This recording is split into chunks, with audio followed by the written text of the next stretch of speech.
السلام عليكم ورحمة الله وبركاته. إن الحمد لله نحمده ونستعينه ونؤمن به ونتوكل عليه ونعوذ بالله من شرور أنفسنا ومن سيئات أعمالنا. من يهده الله فلا مضل له ومن يضلل فلا هادي له. وأشهد أن لا إله إلا الله وحده لا شريك له وأشهد أن محمدا عبده ورسوله أرسله بالهدى ودين الحق ليظهره على الدين كله ولو كره المشركون. اللهم صل على محمد وعلى آل محمد كما صليت على إبراهيم وعلى آل إبراهيم إنك حميد مجيد. اللهم بارك على محمد وعلى آل محمد كما باركت على إبراهيم وعلى آل إبراهيم إنك حميد مجيد. أما بعد فإن خير الكلام كلام الله وخير الهدي هدي محمد صلى الله عليه وسلم وشر الأمور محدثاتها وكل محدثة بدعة وكل بدعة ضلالة وكل ضلالة في النار. أعوذ بالله من الشيطان الرجيم. بسم الله الرحمن الرحيم. يا أيها الذين آمنوا اتقوا الله حق تقاته ولا تموتن إلا وأنتم مسلمون. സ്നേഹമുള്ള സഹോദരി സഹോദരങ്ങളെ, അള്ളാഹുവിൻ്റെ നിയമങ്ങളും നിർദ്ദേശങ്ങളും ജീവിതത്തിൻ്റെ എല്ലാ മേഖലകളിലും സൂക്ഷിച്ച് പാലിച്ചുകൊണ്ട് തഖ്വയോടെ ജീവിക്കണമെന്ന് എന്നെയും നിങ്ങളെയും ഓർമ്മപ്പെടുത്തുകയാണ്. അള്ളാഹു അവൻ്റെ ഫിർദൗസിൽ നമ്മയൊക്കെ ഒരുമിപ്പിക്കുമാറാകട്ടെ.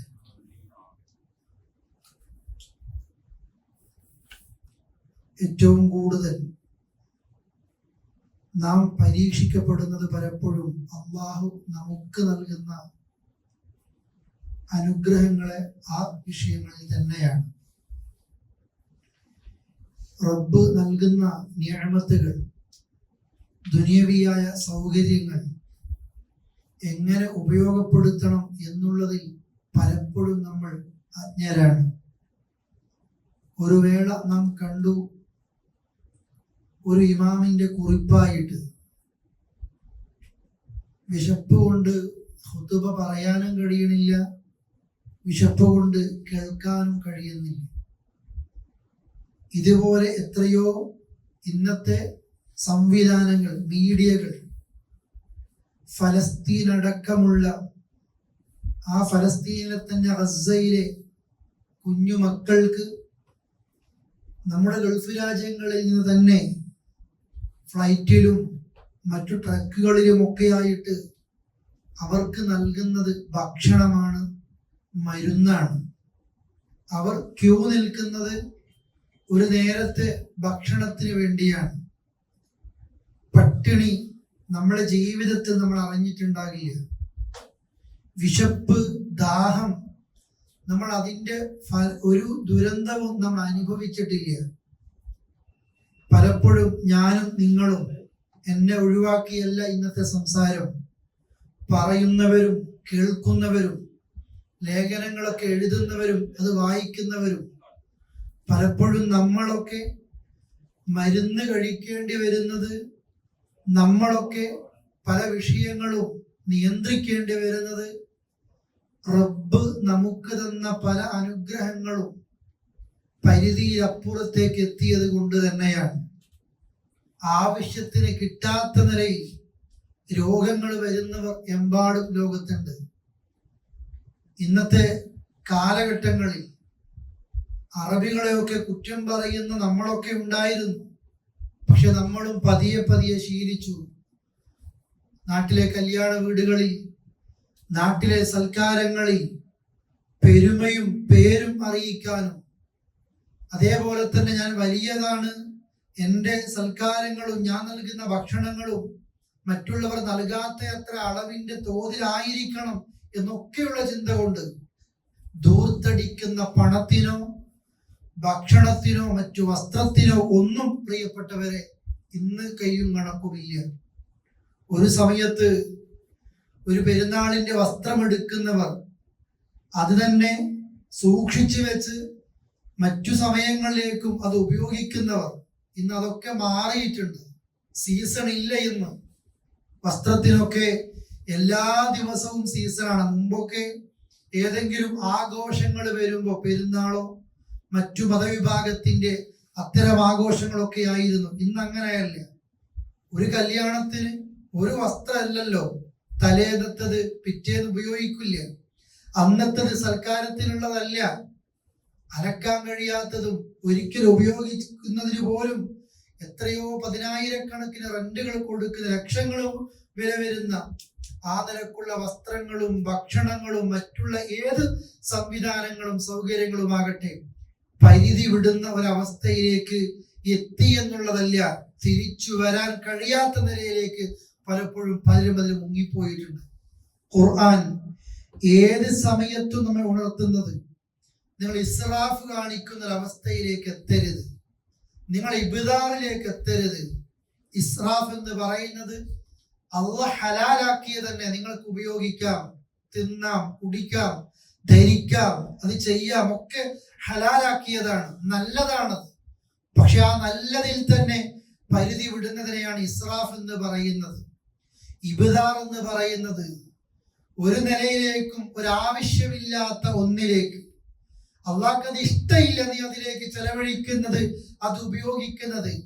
അതൊരു റിയാലിന്റെ വിഷയമാണെങ്കിലും പടച്ചോനിക്ക് ഇഷ്ടമില്ലാത്തതാണെങ്കിൽ അത് ഇബ്താർ തന്നെയാണ്. ഖുർആൻ പറയുന്നില്ലേ, കുലു വഷ്റബു, നിങ്ങൾ ഭക്ഷണം കഴിച്ചോ, നിങ്ങൾ കുടിച്ചോ, തിന്നാനും കുടിക്കാനും അല്ല പറയാ, നിങ്ങൾക്ക് അനുവദിക്കപ്പെട്ടതാണ്. വല തുസ്രിഫു, നിങ്ങൾ അതിൽ അമിതം കാണിക്കരുത്. അതാ എത്രയോ നിങ്ങൾക്ക് പരിധിക്കപ്പുറത്തേക്ക് നിങ്ങൾ എത്തരുത്. അള്ളാഹ്ക്ക് അത് ഇഷ്ടമില്ല. ഇന്നഹു ലാ യുഹിബ്ബുൽ മുസ്രിഫീൻ, ആ നിലക്ക് ദൂർത്ത് കാണിക്കുന്നവരെ അള്ളാഹ്ക്ക് ഇഷ്ടമില്ല. ഹലാലായത് തന്നെ അമിതമാക്കുന്നത് അള്ളാഹ്ക്ക് ഇഷ്ടമില്ല. ഇബാദുർ റഹ്മാനെ കുറിച്ച് പറയുന്നു, ഇബാദുർ റഹ്മാൻ അള്ളാഹ്ക്ക് ഏറ്റവും ഇഷ്ടമുള്ള അടിമകൾ, അവര് ചെലവഴിക്കുന്ന വിഷയം ഇദാ അൻഫഖു ലം യുസ്രിഫു വലം യഖ്തുറു, അള്ളാഹിന്റെ മാർഗത്തിലാണ് ചെലവഴിക്കുന്നത്, അള്ളാഹ്ക്ക് വേണ്ടിയാണ് ചെലവഴിക്കുന്നത്. കുടുംബത്തിലാകാം, പുറത്താകാം, എവിടെയുമാകാം, സൽക്കാരങ്ങളിലാകാം, മറ്റുള്ള നന്മകളിലാകാം. ചെലവഴിക്കുന്ന സമയത്തും അള്ളാഹുവിന് ഇഷ്ടമുള്ള ആളുകൾ നോക്കാതെ, കണക്കില്ലാതെ, ആ നിലയ്ക്ക് ഇന്നയാളല്ലേ വന്നത് എന്ന നിലയിലല്ല ചെലവഴിക്കുമ്പോൾ യുസ്രിഫു, ആവശ്യത്തിലധികമല്ല അവർ കൊടുക്കുന്നത്. വലം യഖ്തുറു, ഒന്നിന് കൊടുക്കുമ്പോ കൊടുക്കുന്ന വ്യക്തിക്കും വാങ്ങുന്ന വ്യക്തിക്കും അറിയാം ഇത് അതുമായിട്ടൊരു ഉപകാരത്തിനും എത്തൂല, എനിക്ക് കഴിവുണ്ട് എന്നിട്ടും കൊടുക്കണില്ല. അങ്ങനെയല്ല, ആവശ്യം കണ്ടറിഞ്ഞിട്ട് ഇത് എന്നതിനായിരിക്കും, അതിന് എത്രയാണ്, ആ കണക്ക് വെച്ചാണ് അവർ കൊടുക്കുക, മാന്യമായത്. അതാണ് ഇബാദുർ റഹ്മാനിന്റെ അടയാളങ്ങൾ. അതേപോലെ തന്നെ ഇബ്താറിനെ കുറിച്ചും പറയുന്നു, അല്ലേ, അള്ളാഹ്ക്ക് ഒരിക്കലും ഇഷ്ടമില്ല. ഓരോ സമയത്തും കൊടുക്കേണ്ടതുണ്ട്. വിളകൾ അത് കൊയ്തെടുക്കുന്ന സമയത്ത് നിന്റെ അടുത്ത കുടുംബക്കാർക്ക് കൊടുക്കേണ്ടതുണ്ട്.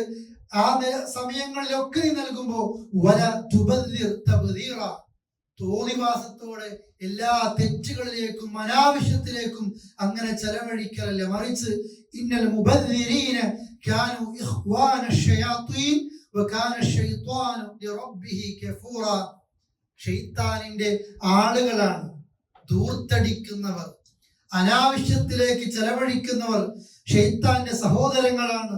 ശൈത്താൻ തന്റെ റബ്ബിനോട് നന്ദി കെട്ട ആളുകളുമായിട്ട് മാറുന്നു. നബി സല്ലല്ലാഹു അലൈഹി വസല്ലം പറയുന്നുണ്ട്, അള്ളാഹുവിന് ഇഷ്ടമുള്ള ചില കാര്യങ്ങളുണ്ട്, അള്ളാഹുവിന് വെറുപ്പുള്ള ചില കാര്യങ്ങളുമുണ്ട്. എന്നിട്ട് അവിടുന്ന് പറയുന്നു, വയക്റഹു ലക്കും സലാസ, പടച്ചോനിക്ക് ദേഷ്യമുള്ള വെറുപ്പുള്ള കാര്യങ്ങൾ, അതിൽ ഒന്ന് ഖീല വയക്റഹു ലക്കും ഖീല വഖാല. നിങ്ങൾ ഇങ്ങനെ കേട്ടത് പറയുക, ആവശ്യങ്ങളോ മറ്റുള്ളതോ ഒന്നും ചിന്തിക്കാതെ ഞാൻ പറയേണ്ടതാണോ, ഈ സദസ്സ് പറയേണ്ടതാണോ, അതല്ലത് പ്രചരിപ്പിക്കേണ്ടതാണോ, ഒന്നുമില്ല. അവിടുന്ന് കേൾക്കുന്നു, ഇവിടുന്ന് പറയുന്നു. ഈ കേട്ടു ഒരറിവില്ലാതെ, വ്യക്തമായ നിലക്കുള്ള തെളിവുകളില്ലാതെ കേൾക്കുന്നതൊക്കെ പറഞ്ഞു നടക്കുന്ന രീതികളും, ധാരാളം ചോദിക്കുക, എപ്പോഴും ചോദിച്ചുകൊണ്ടേയിരിക്കുക. എന്തിനെ കുറിച്ചും. ഒരു വിഷയം ബനൂ ഇസ്രായേലിന് ചോദിച്ചില്ലേ, അള്ളാഹു പശുവിനെ അറുക്കാൻ വേണ്ടി പറഞ്ഞു, അത് കേട്ടുപോയാ മതി. പക്ഷെ ആ പശുവിന്റെ കളറും അതിന്റെ കാര്യങ്ങളും ഒക്കെ ചെയ്യാണ്. ഇതേപോലെ തന്നെയാണ് നമുക്ക് ഉപകാരമുള്ളതാണ് സംശയങ്ങളായിട്ട് ചോദിക്കേണ്ടത്. ചിലതൊക്കെ മൗനം പാലിക്കേണ്ടതുണ്ട്. നബി സല്ലല്ലാഹു അലൈഹി വസല്ലമ ഹജ്ജിനെ കുറിച്ച് പഠിപ്പിക്കുന്ന സമയത്ത് ഒരു സ്വഹാബി ചോദിച്ചു, നബിയെ, എല്ലാ കൊല്ലവും ഹജ്ജ് നിർബന്ധമാണോ? റസൂൽ പറയുന്നുണ്ട്, ഞാൻ നഅം എന്ന് പറഞ്ഞാൽ, അതേ എന്ന് പറഞ്ഞാൽ നിങ്ങൾക്കത് നിർബന്ധമാക്കപ്പെടും. ചിലതൊക്കെ ആ നിലക്ക് റസൂൽ മൗനം പാലിച്ച ആ നിലയിലേക്ക് അതിനെ കുറിച്ച് മനസ്സിലാക്കേണ്ട ചില വിഷയങ്ങളുണ്ട്. അതേപോലെ തന്നെ അള്ളാഹ്ക്ക് വെറുപ്പുള്ളതാണ് ഈ നിലയിൽ ധാരാളമായിട്ടുള്ള ചോദ്യം. പിന്നെ ഒന്ന് പറയുന്നു, ധനം അത് തോന്നിയതുപോലെ ഉപയോഗിക്കുക. നമ്മളെ ധാരണയുണ്ട് പ്രിയപ്പെട്ടവരെ, ഞാൻ അധ്വാനിച്ചുണ്ടാക്കിയ പണമല്ലേ, ഇതെന്റെ ധനമാണല്ലോ, എനിക്കിഷ്ടമുള്ള രീതിയിൽ എനിക്ക് ഉപയോഗിക്കുന്നതിന് ഒരു കുഴപ്പമില്ലല്ലോ എന്നൊരു ചിന്തയുണ്ട്. നമ്മൾ ഖുർആൻ ക്ലാസ്സിലും മറ്റുമൊക്കെ കേട്ട് കഴിഞ്ഞതാണ്. ധനം ചെലവഴിക്കുന്ന ആയത്തുകളൊന്നും എടുത്ത് പരിശോധിച്ചു നോക്കിയാൽ മതി. നാം നിങ്ങൾക്ക് തന്നതിൽ നിന്ന് നിങ്ങൾ ചെലവഴിക്കുക. അല്ലാഹ് പറയാ, ഞാൻ തന്നതിൽ നിന്നാണ്, നിന്റെ കഴിവ് കൊണ്ടല്ല, നിന്റെ വെറും കഴിവും നിന്റെ ബുദ്ധിയൊന്നും കൊണ്ടല്ല, ധനം പടച്ചോൻ തന്നതാണ്. അതുകൊണ്ട് തന്നെ ആ പണത്തെ കുറിച്ച് അള്ളാഹ്ക്ക് രണ്ട് ചോദ്യമുണ്ട്. നീ എങ്ങനെ മുതലുണ്ടാക്കി എന്ന് മാത്രമല്ല ഉള്ള ചോദ്യം, നീ ഹലാലായ നിലക്ക് നീ മുതലുണ്ടാക്കിയിട്ടുണ്ട്, ഹറാമൊന്നും അതിലില്ല. പക്ഷെ അള്ളാഹ് രണ്ടാമത്തെ ചോദ്യത്തിലും നിനക്ക് രക്ഷപ്പെടേണ്ടതുണ്ട്. ആ രണ്ടാമത്തെ ചോദ്യം, നീ ഉണ്ടാക്കിയ മുതൽ എവിടേക്കാ നീ ചെലവഴിച്ചത്? നീ വാങ്ങിയ ഭക്ഷണത്തെ കുറിച്ച്, നീ വാങ്ങിക്കൂട്ടിയ വസ്ത്രത്തെ കുറിച്ച്, നീ അതേപോലെ തന്നെ ദുനിയാവിൽ ചെയ്തു കൂട്ടിയ ചെലവഴിച്ചതിന്റെ ഓരോ കാര്യങ്ങളെ കുറിച്ചും അള്ളാഹിന്റെ അടുക്കൽ ചോദ്യമുണ്ട്. നമ്മൾക്കത് അറിയുന്നില്ല. അള്ളാഹു തന്നെ പറയുന്നില്ലേ, എന്റെ ഇബാദി, എന്റെ അടിമകളെ, കുല്ലുക്കും ആരിൻ, നിങ്ങൾ ആര് വസ്ത്രം ഇല്ലാത്തവരാണ്, നിങ്ങൾക്ക് വസ്ത്രമില്ല. ഇല്ലാമൻ കസൗതു, ഞാൻ വസ്ത്രം തന്നവരൊഴികെ. അഥവാ വസ്ത്രം തരുന്നത് അള്ളയാണ്, പടച്ചോനാ തന്നത്. അതുകൊണ്ട് നിങ്ങൾ എന്നോട് വസ്ത്രത്തിന് വേണ്ടി ചോദിക്കണം, ഞാൻ നിങ്ങൾക്ക് വസ്ത്രം നൽകും. കൊല്ലുക്കും ജായ, നിങ്ങൾ എല്ലാവരും വിശപ്പുള്ളവരാണ്, നിങ്ങൾ എല്ലാവരും പട്ടിണിയാണ്. ഇല്ലാമൻ അത്അംതുഹു, ഞാൻ ഭക്ഷണം നൽകിയവരൊഴികെ. ഫുഡ് നൽകുന്നവൻ അള്ളയാ, നിന്റെ കഴിവല്ലടോ തോന്നിയതുപോലെ ചെലവഴിക്കാനും ആർഭാടം കാണിക്കാനും ധൂർത്തും പൊങ്ങച്ചവും കാണിക്കാനും നിന്റെതല്ല, ഭക്ഷണം പടച്ചോൻ തന്നതാണ്. അതുകൊണ്ട് നിങ്ങൾ എന്നോട് ഭക്ഷണത്തെ ചോദിക്കണം, ഞാൻ നിങ്ങൾക്ക് ഭക്ഷണം നൽകും. ഇന്നാർക്കതറിയാം അല്ലേ? ഇഷ്ടംപോലെ വസ്ത്രം ഷെൽഫുകളിൽ കൂമ്പാരക്കണക്കിന് ആ നിലക്ക് അടക്കി വെക്കുന്ന നമുക്ക് വസ്ത്രത്തിന്റെ വില അറിയില്ല. നമ്മുടെ മക്കൾക്ക് അത് അറിയില്ല. ഓരോ ഫംഗ്ഷനും 3-4 ജോഡി വസ്ത്രങ്ങൾ വേണം. ഞാൻ പറഞ്ഞില്ലേ, മുമ്പ് ഒരു പെരുന്നാളിന്റെ അതല്ലെങ്കിൽ ഒരു വസ്ത്രം, അത് തന്നെയാണ് അടുത്ത കുടുംബങ്ങളിൽ വരുന്ന കല്യാണത്തിന് അതല്ലെങ്കിൽ മറ്റു രീതിയിലേക്ക് പോകുമ്പോഴൊക്കെ ഈ ഒരു വസ്ത്രമായിരിക്കും ഒരു വർഷത്തേക്ക് ഉപയോഗിക്കുന്നത്. ഇന്നത് മാറിയില്ലേ? നമ്മുടെ മക്കൾക്ക് അത് അറിയോ? ഒരു കല്യാണത്തിനൊന്നും മാത്രമല്ലോ, സൽക്കാരത്തിനും കല്യാണ തലേന്നും കല്യാണത്തിനും പിറ്റേന്ന് പോകുന്ന സമയങ്ങളിൽ, സ്കൂളിലേക്കുള്ള ഫംഗ്ഷനുകളിൽ അല്ലെ, സ്കൂളുകളിലൊക്കെ ഓരോ ദിവസത്തിന്റെ പേര് പറഞ്ഞ് ആ കളറും ഈ കളറും ഈ നിലയില. ഇങ്ങനെയുള്ള ആളുകൾക്ക് വസ്ത്രത്തിന്റെ വില അറിയില്ല, ഭക്ഷണത്തിന്റെ വില അറിയില്ല. ഭക്ഷണം കൊണ്ട് കളിക്കാണ്, വസ്ത്രം കൊണ്ട് കളിക്കാണ്. പ്രിയപ്പെട്ടവരെ, ആദരിക്കലും സൽക്കരിക്കലും ഓരോരുത്തരെ സ്ഥാനം നൽകലും ഒക്കെ വേണം. അതൊന്നും മോശമാണ് എന്നല്ല പറയുന്നത്. പക്ഷെ അള്ളാഹ് പറയുന്നുണ്ട്, ഒരു പരിധിയുണ്ട്, ഒരു ഹദ്ദുണ്ട്. പ്രകൃതി അങ്ങനെയാ നമ്മെ പഠിപ്പിച്ചത്. നമ്മുടെ കയ്യിലെ കാശാണ് എന്ന് കരുതിയിട്ട് നീയാണ് ഇതിന്റെ ഉടമയെന്ന് കരുതരുത്. അത് അള്ളയാണ്. നീ പാഴാക്കുന്നത്, നീ വേസ്റ്റായിട്ട് മാറ്റിവെക്കുന്നത്, അതേപോലെ തന്നെ നിന്റെ ഷെൽഫുകളിൽ നീ അടക്കി വെക്കുന്നു, നീ അത് ധരിക്കുന്നില്ല. അത് കിട്ടാൻ വേണ്ടിയിട്ട് എത്ര ആളുകളുണ്ടെന്ന് അറിയോ? നിങ്ങൾക്കറിയില്ലേ? ഖബറിൽ തന്നെ ഈ സെന്ററിന്റെ പരിസരത്തുള്ള പള്ളിയുടെ സമീപത്ത് ബോക്സ് ഉണ്ട്. നിങ്ങൾ ഉപയോഗിച്ചു കൊണ്ടിരിക്കുന്ന, എന്നാൽ നിങ്ങൾക്ക് ഇപ്പോൾ ആവശ്യമായി തോന്നുന്നില്ല, ആ വസ്ത്രം നിങ്ങൾ അതിലേക്ക് ഇട്ടുകൊടുക്കുകയാണെങ്കിൽ അത് ഉപയോഗിക്കാൻ ആളുകളുണ്ട്. സ്വദേശികളും വിദേശികളും ഉണ്ട്. ഭക്ഷണം നിങ്ങൾ പാഴാക്കുകയാണോ? നിങ്ങളത് പാഴാക്കല്ലേ. അത് നിങ്ങൾക്ക് നൽകാൻ നിങ്ങൾ തയ്യാറാണെങ്കിൽ ആ ഭക്ഷണം വാങ്ങാനും അത് കഴിക്കാനും അത് ആളുകളുണ്ട്, അല്ലെ? എത്ര ആളുകളുണ്ട്? ഫലസ്തീനിലൊക്കെ നമ്മൾ കാണുന്നു, നമ്മളെ പോലെയുള്ള, നമ്മുടെ മക്കളെ പോലെയുള്ള മക്കൾ പ്ലേറ്റും പിടിച്ച് ക്യൂ നിൽക്കുന്നത്. സഹോദരങ്ങളെ, ഭക്ഷണം ഒരു നേരത്തേക്കൊന്ന് കിട്ടാൻ വേണ്ടിയിട്ട് തന്നെയാണ്. റൊട്ടി കഷ്ണത്തിന് അടികൂടുന്ന വീഡിയോകളില്ലേ? ഒരു പുതപ്പിന്റെ കഷ്ണത്തിന് അടികൂടുന്നവരില്ലേ? നമ്മൾക്കറിയില്ലേ? കഴിഞ്ഞ വർഷം തന്നെ നമ്മുടെ വയനാട്ടിൽ, അതേപോലെ തന്നെ നമ്മുടെ കേരളത്തിൽ നിന്ന് എത്രയോ സ്ഥലത്തേക്ക് നമ്മൾ വസ്ത്രം കൊടുത്തിരുന്നുവെങ്കിൽ നമ്മുടെ കേരളക്കരയിലേക്ക് ഭക്ഷണവും വസ്ത്രവും വന്നിട്ടുണ്ട്. നമ്മുടെ തൊട്ടപ്പുറത്തേക്ക്, നമ്മുടെ വീടുകളിലേക്ക് അത് എത്തിയിട്ടില്ല എന്ന് കരുതിയിട്ട് നാം മറന്നു പോകുന്നുണ്ട്. പലപ്പോഴും മറ്റുള്ളവർ നൽകിയ വസ്ത്രം ധരിച്ചവർ അതിന്റെ തലേന്ന്, ദുരന്തത്തിന്റെ തലേന്ന് വരെ ആരൊക്കെയോ നൽകുന്ന വസ്ത്രം ഞങ്ങൾ ധരിക്കേണ്ടി വരും, അഭയാർത്ഥി ക്യാമ്പുകളിൽ നിൽക്കേണ്ടി വരും, താമസിക്കേണ്ടി വരും എന്നൊരാളും പ്രിയപ്പെട്ടവരെ ധരിച്ചിട്ടൊന്നുമില്ല. അതുകൊണ്ട് ധൂർത്തടിക്കുമ്പോഴും പൊങ്ങച്ചം കാണിക്കുമ്പോഴും നമ്മൾ ഓർക്കണം, നമ്മൾ മറന്നു പോകുന്ന പലപ്പോഴും. ഖുർആൻ അതാ പറഞ്ഞത്, അൽഹാക്കും, നിങ്ങൾ അള്ളാനെ മറപ്പിച്ചിട്ടുണ്ട്, മരണത്തെ മറപ്പിച്ചിട്ടുണ്ട്, മരിക്കുമെന്നുള്ളത് നിങ്ങൾ മറപ്പിച്ചിട്ടുണ്ട്, മൂല്യബോധങ്ങളെ നിങ്ങളെല്ലാം മറപ്പിച്ചിട്ടുണ്ട്. നിങ്ങളെ ഈ പെരുമ നടിക്കൽ, ധൂർത്തും ആഡംബരവും പൊങ്ങച്ചവും, മക്കളെ കുറിച്ചും പണത്തെ കുറിച്ചും സൗകര്യങ്ങളെ കുറിച്ചും ഒക്കെയുള്ള ഈ പൊങ്ങച്ചം പറയലൊക്കെ നിങ്ങളെ നശിപ്പിച്ചു. ഖബർ സന്ദർശിക്കും വരെ മാത്രം ഇതൊക്കെ, അതുവരെ ഇതൊക്കെ ഉണ്ടാകുന്നത്. അതുകൊണ്ട് പ്രിയപ്പെട്ട സഹോദരങ്ങളെ, നമുക്കൊരു കണക്ക് വേണം നമ്മളിലെങ്കിലും, ഏത് വിഷയത്തിലും എന്ന് തന്നെയാണ് ഗൗരവത്തോടെ ഉണർത്തുന്നത്. അതുകൊണ്ട് സ്വതക്കയുടെ വിഷയം പറയുന്ന സമയത്ത് പോലും ഖുർആൻ പറഞ്ഞത് നല്ലവർ അവർ നോക്കിയിട്ടാണ്, ആവശ്യമനുസരിച്ച് അതിനനുസരിച്ച് നൽകുന്നവരായിരിക്കും ഓരോരുത്തരും. അള്ളാഹു അത്തരം നല്ലവരിൽ നമ്മെ ഉൾപ്പെടുത്തി അനുഗ്രഹിക്കുമാറാകട്ടെ. അതേപോലെ തന്നെ റസൂൽ പറയുന്നില്ലേ, ഒരു മനുഷ്യൻ നിറയ്ക്കുന്ന പാത്രങ്ങളിൽ ഏറ്റവും നികൃഷ്ടമായത് അവന്റെ വയറാണ്.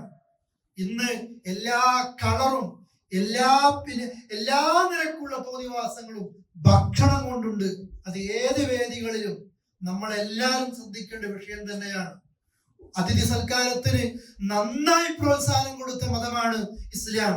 ഇബ്രാഹിം അലൈഹിസ്സലാത്തു വസ്സലാമിന്റെ ചരിത്രം പറയുമ്പോൾ ഖുർആൻ തന്നെ പറയുന്നുണ്ട്, അതിഥികളെ ഭക്ഷണം കഴിപ്പിക്കുന്ന, അതിനുവേണ്ടി ഉത്സാഹം കാണിക്കുന്ന ഖലീലുല്ലാഹി ഇബ്രാഹിം നബിയെ അള്ളാഹുവിന്റെ റസൂൽ പറയുന്നുണ്ട്, അള്ളാഹുവിൽ വിശ്വാസം ഉണ്ടെങ്കിൽ, പരലോകത്തിൽ വിശ്വാസമുണ്ടെങ്കിൽ അതിഥിയെ നിങ്ങൾ സൽക്കരിക്കട്ടെ. അതത്രയും ഇസ്ലാം പുണ്യം കണ്ടതാണ്. എന്നാൽ ഭക്ഷണം കൊണ്ട് കളിക്കാനല്ല.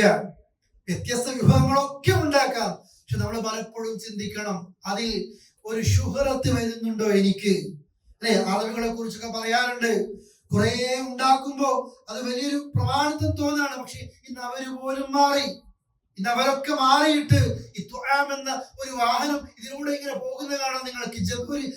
ഒരു സംഘടന, എന്തിനാണെന്നറിയോ? കല്യാണ വീടുകളിൽ, മറ്റുള്ള പാർട്ടികളിൽ അവശേഷിക്കുന്ന ഭക്ഷണം അവർ ഫോൺ വിളിക്കും, അവർ കളയുന്നില്ല എന്ന്, അവർ ശേഖരിച്ചു കൊണ്ടുപോകുന്നു, വലിയ സല്ലാജയിൽ കൊണ്ടുവെക്കുന്നു.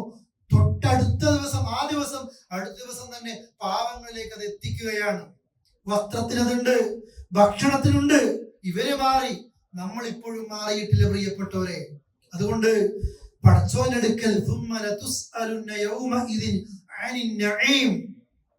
ഓരോ നിഅമത്തിനെ കുറിച്ചും അള്ളാഹിനടുക്കൽ ചോദ്യം ഉണ്ടാകും. വലിയൊരു സമൂഹത്തെ മാറ്റാനൊന്നും നമ്മൾക്ക് ഒരു പക്ഷേ കഴിയണമെന്നില്ല. നീ നിന്നെ നമ്മുടെ വീടുകളിൽ, നമ്മുടെ ചുറ്റുപാടുകളിൽ എല്ലാം അള്ളാഹ് ഹലാലാക്കിയത് ഒന്നും ഹറാമാക്കുന്നില്ല, എല്ലാം നമ്മൾക്ക് ചെയ്യാം. പക്ഷെ നമുക്കറിയാം ഇതൊന്നും ഇന്നയാളോട് പള്ളിയിലെ ഒരു ഉസ്താദിനോട് ഡൗട്ടുകൾ ചോദിച്ചിട്ടൊന്നും തീരുമാനിക്കേണ്ട വിഷയമൊന്നല്ല. നിന്റെ മനസ്സിൽ ചൊറിച്ചിൽ വരുന്നുണ്ട് എങ്കിൽ അത് തെറ്റാണ്. ഞാനിത് ചെയ്യുന്നത് ഇതൊരു ധൂർത്താണ്. പല കാരണങ്ങൾ അതിന് പണ്ഡിതന്മാര് പറയുന്നുണ്ട്. പക്ഷെ പ്രിയപ്പെട്ടത് നമുക്ക് അറിയാലോ, റസൂൽ കരീം സല്ലല്ലാഹു അലൈഹി വസല്ലമ വുദുവെടുക്കുന്ന ഒരു സഹാബി വുദുവെടുക്കുന്ന നേരത്ത് അദ്ദേഹത്തോട് പറയുന്നുണ്ട്, അങ്ങനെയൊന്നും അമിതമായിട്ട് ഉപയോഗിക്കല്ലേ വെള്ളം. ആ സമയത്ത് നബി സല്ലല്ലാഹു അലൈഹി വസല്ലം അദ്ദേഹം ചോദിക്കുന്നുണ്ട്, റസൂലേ അഫിൽ വുദൂഇ ഇസ്റാഫ്, ഈ വുദൂഇലടക്കം ഇസ്റാഫ് ഉണ്ടോ? ആ സമയത്ത് അദ്ദേഹത്തോട് പറയാം, അബ്ദുല്ലാഹി ഇബ്നു അംർ ഇബ്നു ആസ് റളിയല്ലാഹു അൻഹു പറയാണ്, അല്ലാഹുവിന്റെ റസൂലാണ് സഅദ് റളിയല്ലാഹു അടുക്കലൂടെ പോകുമ്പോൾ സഅദിനോട് ഈ വിഷയം പറയുന്നത്. എന്തുകൊണ്ട് ഇങ്ങനെ ദൂർത്തടിക്കുന്നു ചോദിച്ചപ്പോ വുളൂഇൽ പോലും ദൂർത്തടിക്കലാണോ? ആ സമയത്ത് അവിടുന്ന് പറയുന്നത്, ഒരു ഒഴുകുന്ന പുഴയുണ്ടല്ലോ, ആ പുഴയെന്നാ നീ വുളൂഎടുക്കുന്നെങ്കിൽ പോലും നീ ദൂർത്തടിക്കരുത്, വെള്ളം അമിതമായിട്ട് ഉപയോഗിക്കരുത്. വേറെ ഹദീസിൽ കാണാം, അല്ലാഹുവിന്റെ റസൂല് 3 വട്ടം കാണിക്കുന്നു. വുളൂഇന്റെ ഓരോ അവയവങ്ങളും 3 വട്ടം. ഒരു വട്ടം കഴുകണം അല്ലെ, അതിന് പരിപൂർണമായ സുന്നത്ത് 3 വട്ടമാണ്. അതിനപ്പുറത്തേക്കില്ല, 4മത്തതൊന്നില്ല. അത് തെറ്റാണ്. എന്നാൽ നമ്മൾ വുളൂഇൽ ഉപയോഗിക്കുന്ന വെള്ളം എത്രയാ? എത്ര വെള്ളാണ്? ചില ആളുകൾ വസ്വാസിന്റെ കാരണം കൊണ്ട് കഴുകിയത് വീണ്ടും കഴുകുകയാണ്, പിന്നെയും കഴുകുകയാണ് അല്ലെ. മുഫസ്സിരീങ്ങളും മുഹദ്ദിസീങ്ങളും ഈ ഹദീസിനെ വിശദീകരിച്ചുകൊണ്ട് എത്ര പറയുന്നെന്ന് അറിയോ? വെള്ളം പാഴാക്കുന്നവ നമ്മൾ വിചാരിക്കണില്ലേ, നമ്മൾ വില്ലടക്കണല്ലോ, നമ്മൾ വില്ലടക്കുന്ന വെള്ളല്ലേ, നമ്മൾ കുളിക്കാൻ ഉപയോഗിക്കുന്ന വെള്ളം, നമ്മൾ വുളൂഇന് ഉപയോഗിക്കുന്ന വെള്ളം, നമ്മൾ ഈ ബോട്ടിൽ വെള്ളങ്ങളൊക്കെ നമ്മൾ കുടിക്കുമ്പോ എത്ര വേസ്റ്റ് ആക്കുന്നു. ക്ലാസ്സുകളിൽ, ഉംറ ബസ്സുകളിൽ, കല്യാണ വീടുകളിൽ, ഇതൊക്കെ അല്ലെ നമ്മൾ എത്രയും എല്ലാ ഹോട്ടലുകളിലും ഒക്കെ എഴുതി വെക്കാൻ തുടങ്ങിയിട്ടുണ്ട്, നിങ്ങൾ വേസ്റ്റ് ആക്കരുത്, നിങ്ങൾ എടുത്ത് കൊണ്ടുപോയിക്കോ, അങ്ങനെ മറിക്കല്ലേ. നമ്മളൊക്കെ നമ്മുടെ ഉമ്മമാരും നമ്മുടെ വല്യമ്മമാരും നമ്മളെ ഭക്ഷണം വേസ്റ്റ് ആക്കുന്നത് കർശനമായി നമ്മൾക്ക് നിർദ്ദേശങ്ങൾ നൽകിയിട്ടുണ്ടായിരുന്നു. പക്ഷേ പ്രവാസ ജീവിതത്തിലേക്ക് നമ്മൾ എത്തിയപ്പോ നമ്മൾ ഇവിടുന്ന് അതൊക്കെ പഠിച്ചത്. പ്രിയപ്പെട്ടവരെ, വുളൂഇൽ പോലും ഇബാദത്തിന്റെ വിഷയത്തിൽ പോലും അങ്ങനെയാ അല്ലാഹുവിന്റെ റസൂൽ കരീം സ്വല്ലല്ലാഹു അലൈഹി വസല്ലം പഠിപ്പിച്ചത്. ഒരു സൂക്ഷ്മതയ്ക്ക് വേണ്ടിയാണ്, അറിവിന്റെ കുറവ് കൊണ്ടും അതേപോലെ തന്നെ നമ്മുടെ സാഹചര്യങ്ങൾ കൊണ്ടും. പ്രിയപ്പെട്ടവരെ, എല്ലാ നിലയിലും നമ്മൾ അതിലേക്ക് എത്തിപ്പോകാറുണ്ട്. സ്വതക്ക നൽകുന്ന വിഷയത്തിൽ, വുളൂഇന്റെ വിഷയത്തിൽ, ഭക്ഷണത്തിന്റെ, വസ്ത്രത്തിന്റെ അല്ലെ, സൂറത്ത് പറഞ്ഞില്ലേ, നിങ്ങൾ ഭക്ഷണം കഴിച്ചോ, നിങ്ങൾ വെള്ളം കുടിച്ചോ, അതേ വൽബസു, നിങ്ങൾ വസ്ത്രം ധരിച്ചോ. 2 ആകുമ്പോ നിങ്ങൾ എപ്പോഴും ശ്രദ്ധിക്കണം. ഒന്ന് ഇസ്റാഫ്, രണ്ടാമത്തേതോ നിങ്ങൾക്ക് അതിന്റെ മഖീല, ഒരു കിബ്ർ വരും. ഇത് മഖീല വല്ലാതെ സൂക്ഷിക്കണം. ഇയാക്കും മഖീല, നിങ്ങൾ കിബ്റിനെ വല്ലാതെ സൂക്ഷിക്കണം, കിബ്റിനെ സൂക്ഷിക്കണം. ആ കിബ്ർ ധൂർത്തടിക്കുന്നത്, എന്തോ ഒരു കിബ്ർ നിങ്ങളുടെ മനസ്സിലുണ്ട്, ആളുകളൊന്ന് അറിയിക്കാൻ, കേൾപ്പിക്കാൻ. അതുകൊണ്ടാണല്ലോ ശുഹറത്തിന്റെ ഡ്രസ്സ് നിരോധിച്ചില്ലേ റസൂലുള്ളാഹി സ്വല്ലല്ലാഹു അലൈഹി വസല്ലം. ഒരാൾ ദുനിയാവിൽ വെച്ച് ശുഹറത്തിന് ഡ്രസ്സ് ധരിക്കുകയാണ്. എന്താ ശുഹറത്തിന്റെ ഡ്രസ്സ്? ഈ വസ്ത്രം ധരിച്ചാൽ, ഈ കളർ ധരിച്ചാൽ എല്ലാരും എന്നെ നോക്കണം അല്ലെ. വലിയ ദൂർത്തടിക്കുന്ന ഒരാളെ കുറിച്ചൊന്നല്ല പറഞ്ഞത്, ഒരു സ്പെഷ്യൽ ഡ്രസ്സ്. നമ്മുടെ നാട്ടിൽ ആരും ഉപയോഗിക്കുന്നില്ല, അവിടെ സ്പെഷ്യൽ ഡ്രസ്സ് ധരിച്ചു വരിക, അത് വേണ്ട.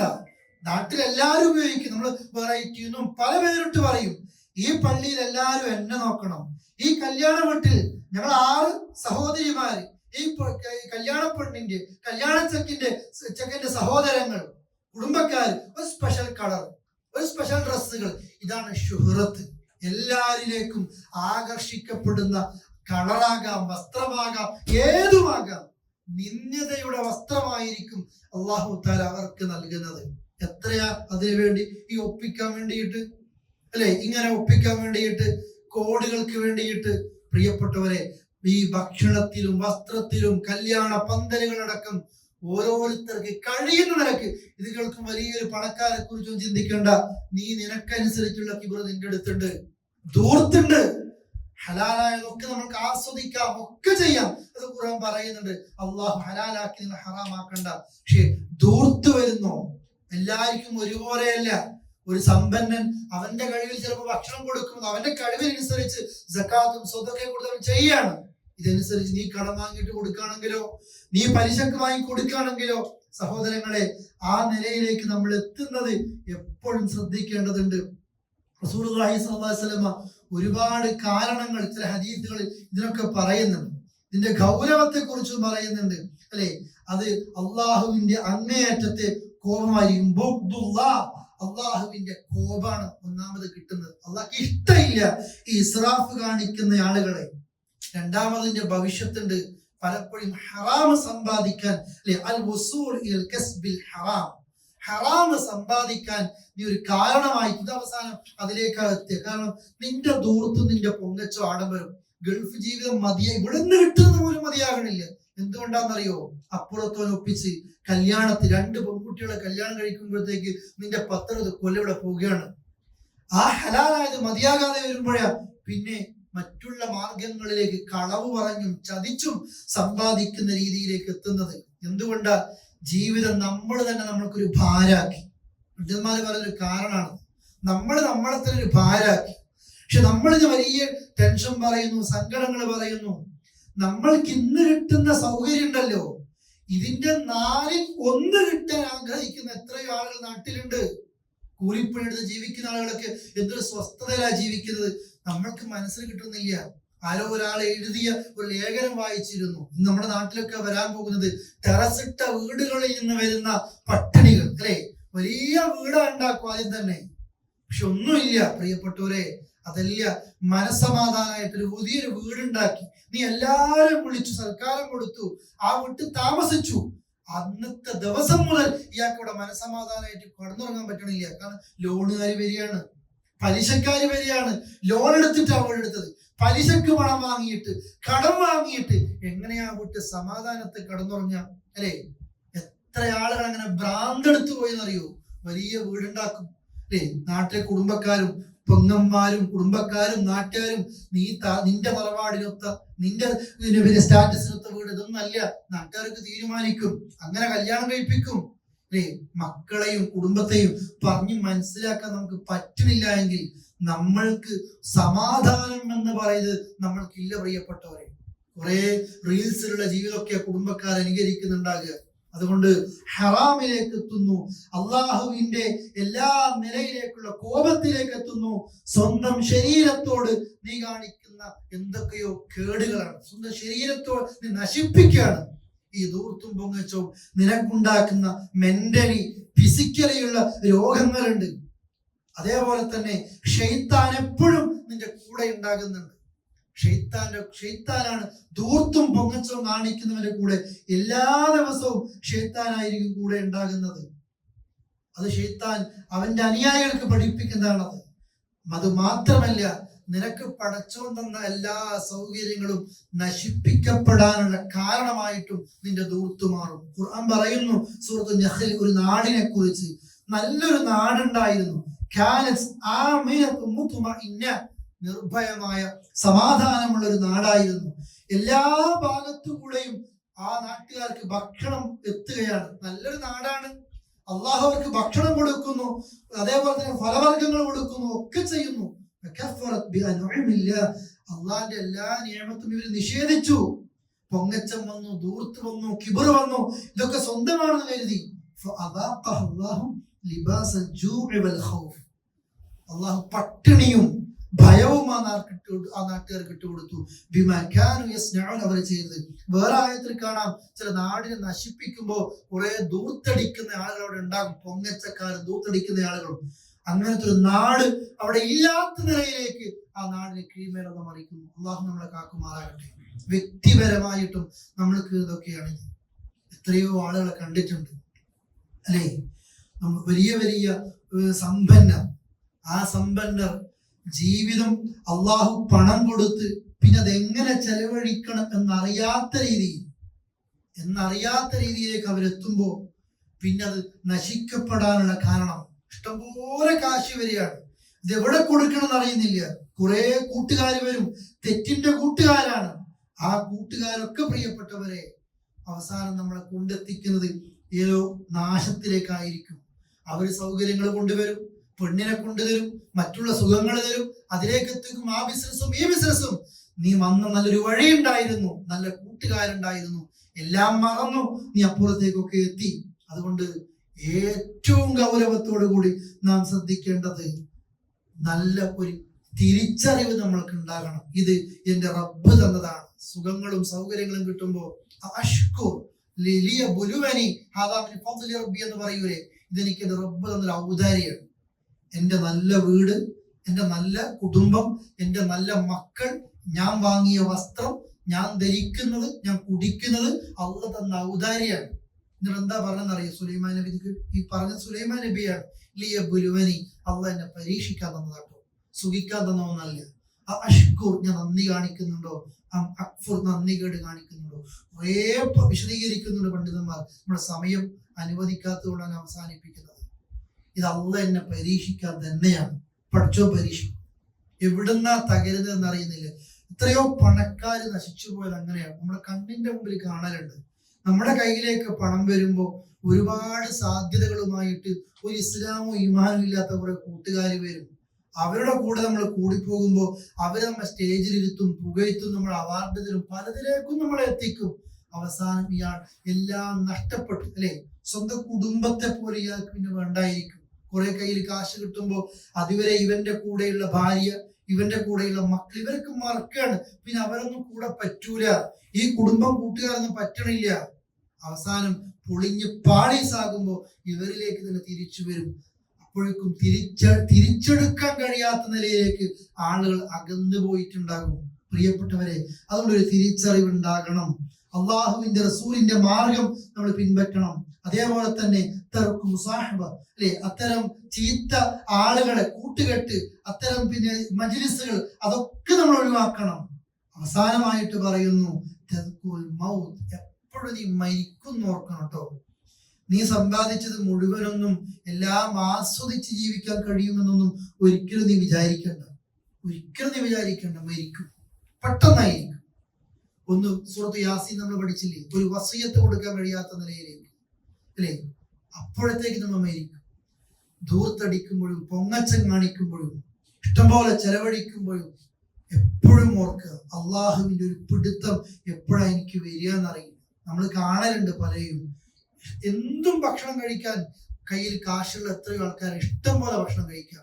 പക്ഷേ ഒരു ദിവസം ഒരു ഗ്ലാസ് വെള്ളം പോലും രാവിലെ തൊട്ട് വൈകുന്നേരം വരെ കുടിക്കാൻ പറ്റൂല. അങ്ങനത്തെ അസുഖം വന്നത് അല്ലെ. ഇത്ര ഡയാലിസിസ് ചെയ്യുന്ന പേഷ്യൻസിനോട് ചോദിച്ചു നോക്കി നിങ്ങൾ, ഒരു ഗ്ലാസ് വെള്ളം മുഴുവനായിട്ട് ദിവസം കുടിക്കാൻ കഴിയാത്ത ആളുകളുണ്ട്. അള്ളാഹു എല്ലാരെയും കാത്തു രക്ഷിക്കുമാറാകട്ടെ. നമ്മൾ അറിയും അന്ന് അമിതമായി ചെലവഴിച്ചതിന്റെയൊക്കെ ഒരു വില നമ്മളന്ന് അറിയും. പ്രിയപ്പെട്ടവരെ, എന്തും ഭക്ഷണം കഴിക്കാൻ പറ്റുന്ന ആളുകൾ ഉണ്ടായിരുന്നു, കാശുണ്ടായിരുന്നു, പക്ഷെ കഴിക്കാൻ പറ്റില്ലല്ലോ.